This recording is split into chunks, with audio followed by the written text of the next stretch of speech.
So we all know Patrick Star, famous for being SpongeBob's best friend, having some cool pants, and let's be honest, being dumb. Is mayonnaise an instrument? No, Patrick, mayonnaise is not an instrument. I mean, he's so dumb that the Iconic. creators of the show decided that he should live under a rock, which is a metaphor for being dumb. But what if I told you that Patrick isn't as stupid as you might think? What if I told you that Patrick was really an extremely smart supervillain that was suffering from memory loss? Wait, that can't be true, right? Well, let me explain. Memory loss?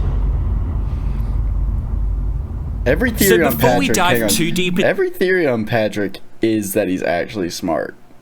That's the only theory I've seen on fucking Patrick. So let's see this one. See if he gives us a different angle. Into this theory, we have to figure out if Patrick is even smart. It's easy to say no because of moments like in the episode The Card, where Patrick doesn't even know how to count. 3, 4.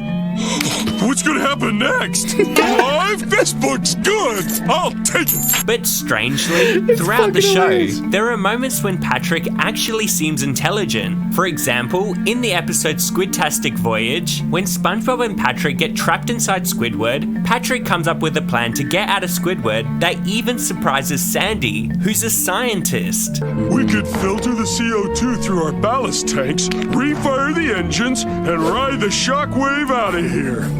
Wow. He's right. But the strange thing is, even when Patrick is smart, it doesn't last long. Take this scene for example in the episode Copy Bob Ditto Pants. Life is but a walking shadow. So it's safe to conclude that Patrick does have some moments of intelligence. But the question now is, why don't these moments last? Why does it seem like Patrick can be smart one moment and then dumb again the next? Well, I think I might have the answer. So for this next part, we're going to have to dive into the biology of a starfish. Starfish have a really cool ability to regrow their limbs if they ever get hurt. And of course, with Patrick being a starfish, he has these abilities too. In the episode Karate Star, we see Patrick tear off his hand, only to grow a new one in its place moments later.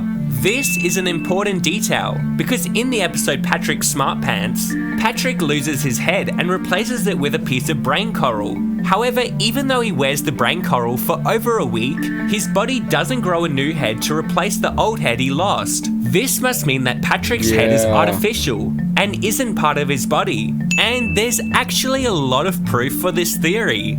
For example, in the episode Sing a Song of 'cause why Patrick, couldn't he just when grow it Patrick back? tries to think, we see that his brain is made of cogs, just like a machine and not a real brain. And in the episode The Secret Box, we can see sparks flying from Patrick's brain, like a malfunctioning computer when he becomes confused. So it's clear to see that Patrick's head isn't real and that he's wearing a high-tech prosthetic. But now the question is, why would Patrick be wearing a prosthetic head? Who made this head? That's true. And could this head be an explanation for Patrick's random moments of smartness? The brain So far, coral. we've established that Patrick shows moments of being smart, and we've also established that Patrick's head is a prosthetic. But how do these two things relate? Well, the answer lies in the episode Patrick Smart Pants. In the episode, SpongeBob and Patrick are jellyfishing when Patrick falls down a cliff and loses his head. SpongeBob mistakes a piece of brain coral for Patrick's head and screws it onto his body. This makes Patrick suddenly become super smart, even outsmarting Sandy by doing complex math problems. But the side effect of Patrick's newfound intelligence is that he can't be friends with SpongeBob because he doesn't enjoy the same things as SpongeBob anymore. This results in Patrick deciding to put his old head on, becoming dumb again to stay friends with SpongeBob. This episode marks the first time in the show when Patrick starts showing signs of being smart, and I don't think that's any coincidence. I believe that the brain coral that Patrick puts on was actually his old supervillain head. This would explain why Patrick suddenly becomes so mean to SpongeBob, Supervillain Sandy, head. and Squidward for no reason. Because when he puts on the head, he becomes evil. It would also provide a theory that Patrick gave up being a supervillain so he could be friends with SpongeBob, creating a new head to forget about his old life, so that he would never risk losing SpongeBob again. It would also explain why Patrick has random moments of being smart, because he's experiencing memory loss after he switched heads. Sort of like how Dory in Finding shit. Nemo can still remember small things with her memory loss. Patrick remembers being smart at times, explaining the random smart statements he makes. But if Patrick really is a supervillain suffering from memory loss, shouldn't he still have superpowers?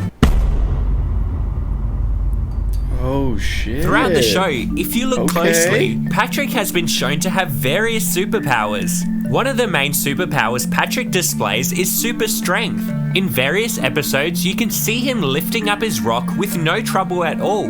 He also lifts roads and beats people in arm wrestles. In the episode Karate Star, we even see that he has a very strong karate chop, which has the power to destroy buildings. Another superpower shit. that Patrick has is super speed.